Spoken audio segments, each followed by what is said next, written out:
జిల్లాలో దారుణం జరిగింది. జడ్చర్లకు చెందిన నాగయ్య తన కొడుకు శ్రీధర్ను హత్య చేశాడు. తాగుడుకు బానిసైన కొడుకు పట్ల విసుగు చెందాడు. రాత్రి శ్రీధర్ తన తల్లితో అసభ్యంగా ప్రవర్తించడంతో తట్టుకోలేక కర్రతో కొట్టి చంపారని పోలీసులకు తెలిపాడు. ఘటనా స్థలానికి చేరుకున్న పోలీసులు కేసు నమోదు చేసి దర్యాప్తు చేస్తున్నారు. 12:30కు వచ్చిండండి. ఆ వర్షం పడుతుండే. అయితే అప్పుడు కోడి కూర బాటలు తీసుకొని ఇచ్చిండు. ఆయన లోపల కూర్చున్నాడు, నేను బయట అరుగు మీద కూర్చున్నా. ఇక తాగిండు. తాగి ఆ కూర వండుకున్నాడు. వండుకొని తిన్నాడు.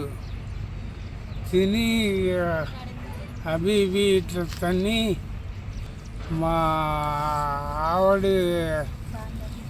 అక్కడికి ఏంట్రా ఏం చేస్తాను అని అంటే, నీవు కావాలనే అని చెప్పి ఆమెను చీర బట్టి గుంజి ఆమెను బట్టి గుంజిడు సార్.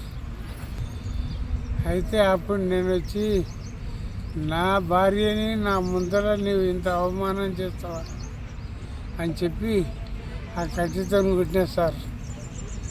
కట్టెతో కొట్టి మళ్ళీ ఇతల పక్క మీద ఇచ్చిన రాత్రి